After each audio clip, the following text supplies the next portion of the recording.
Okay, so here is another opinion for me as to why Western uh so here's another reason why the Nigerian parents' way of supporting their kids is different from the way the Western world parents support their kids. For me, another thing that happens, I'm coming based on my experience, is fear of failure. In Nigeria, I think is a big thing, and I've had friends, a lot of them tell me, "Oh, fear of failure." Sometimes you don't even know. They explain their situation to me, and I was someone that was very self-aware. I knew that I had fear of failure right from primary school. Then entering JSS1, JSS2, that's when I actually really came up with the name. I knew what it was. I used to even not pray about it because it's a serious issue. Just because there's a lot of things I wanted to do in Nigeria, and why I think is a problem, in as much as, like I said, just coming from my my own perspective of my small community of 300. I don't even know how many people I have around me, but I'm just saying a community of 300. And I mean, people that I know, friends, family, mom's friends, dad's friends, siblings, friends, my siblings, family members, Why I've met a lot of people that have fear of failure. They don't even know what the name is. I have a friend that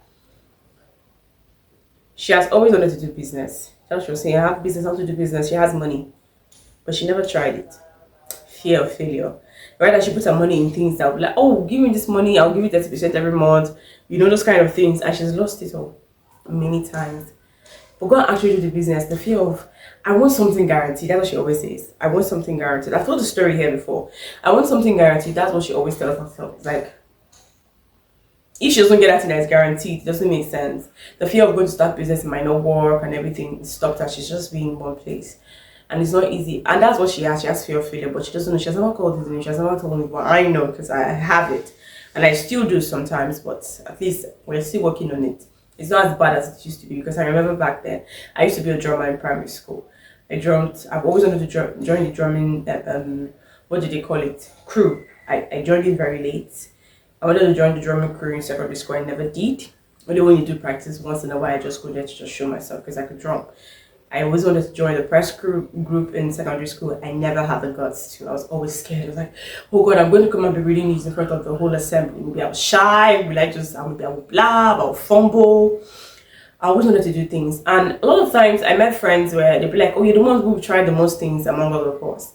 Because I keep on trying. You know why? Because at the end of the day, I know my problem. I recognize that I knew it really early. So sometimes I muster the courage to start, to take a step forward. And sometimes I don't finish. Let's take this content creation, for example. I want content creation. I've always wanted to do it for the longest time. But at some point, I remember one time I was working at IMT in Enugu State, and I said I can just go to this class now and just give them money or do something with them because I was working there, and then just follow my YouTube page. That would be easy, but I never made a step. Never once did I ever make a step to do that. Fear of failure is embedded in a lot of Nigerians. So sometimes it affects our jobs, our employment, whatever it is, and that makes a situation whereby the parents got hard because they feel like.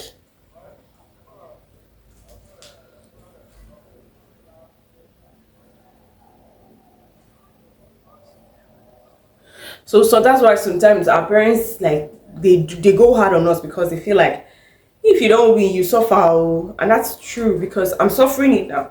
I've always wanted to do content for the longest time. I even tried in uni days. I was the first person who started using phones to make interviews. And I remember my best friend then, Babi. He's my best friend. He stays in Abuja. He'd be like, I'll be your producer. He said he's not a serious person. No. He never even pushed, like, you want to be my producer, but I'm the one who needs it the most. It's not on him. So, how many days did I do that I stopped? And I remember people asking me, asking any question. People were really excited. There were no cameras in front of their faces. But you could see the excitement on the faces of my schoolmates when they knew someone was coming to interview. They felt like they were on TV. I felt like that was the excitement all over. Because they were asking me, why now? Why are you not doing it again? But I had no cameras. I was just taking your voice notes. Nobody was on, because I was using my phone as the recorder, and as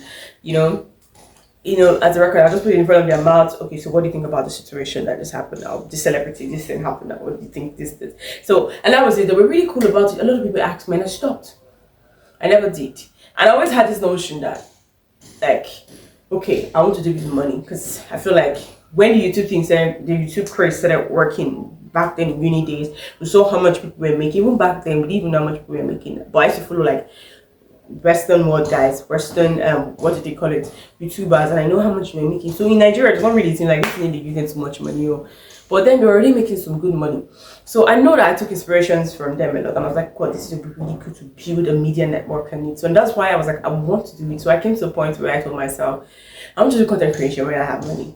It has to be when I have money. I can't do it when I'm broke. It has to be because I want a team from the get-go, from the beginning, which is not a bad thing. Because it's not everything you start small. Sometimes you have money from somewhere and come and start something, you're not starting really small. So you're starting with a team. Because I know what it entails. And every freaking year I can tell you, I study about YouTube. On how to do YouTube. Like I was like, how to build a full media network on YouTube, get paid and take it down to traditional media. You know, because I feel like, okay, one day, me for my own head is, why traditional media? I want to take it down to traditional media. It's like, okay, what if this internet thing goes away? We're back to traditional. So at least you have a leg both on the internet and the traditional media, right? For me. But I never did.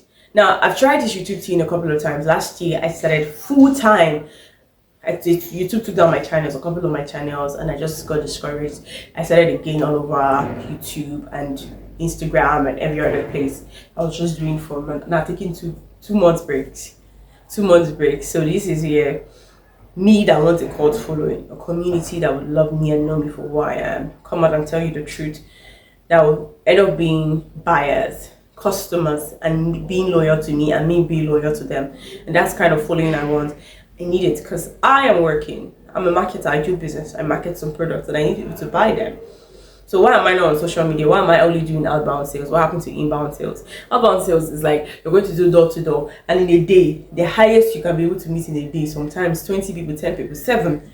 Sometimes those numbers are the people for the week, depending on how the day goes. Because depending on people you go and meet, their attitude can affect your attitude if you don't have a very strong mindset. You can just bullshit you and you just feel so down and just start going home. But on the internet, you can meet 1,000 people at a time. Like, in as much as we know that the algorithm when I post my video, the algorithm push my video not to my whole followers that I even have. They might push it to like maybe 10% of the followers. But that 10% can give me 20 people at a time per video. Then imagine you posting more. So it's like 20 people at a time, those same 10 people, another 20 people, another 20 people, another 20 people. So it's like meeting about 100 to 1,000 people a day. They're just meeting 20 people for a week. So why am I not doing it? And this is me here now trying all over again. And see how far it goes. Someone like me, I fight to consistency, and that's the fear of failure. Is the fact that it's not just about you starting. Some people are very paralyzed about the fear of failure that they don't even start. Why some of us actually get the bold step to start, but sometimes when we stay a month, 2 months, 3 months, and we don't see the result, we're out. We're out. It's like I don't want to fail. What's the possibility? What if I stay here too long and it doesn't really pay as I want it to pay? So those are some of the reasons why I think our parents are really hard on us. Because if you don't hustle, you die. You will suffer, according to our parents.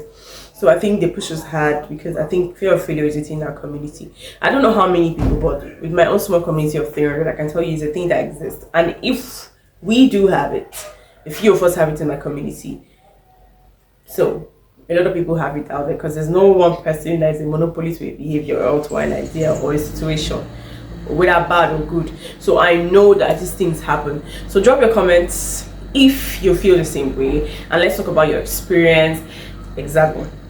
Let's talk about your experience and let's talk about your own situation, even if it's not fear of failure. What do you think is one of the reasons why our parents push us the way they push us? Why our kind of parenting is the way it is? We've already established that it's due to our socio-economic systems. So what are those socio-economic systems? If you have another idea, you can contribute in the comment section. Just add it there. Thank you.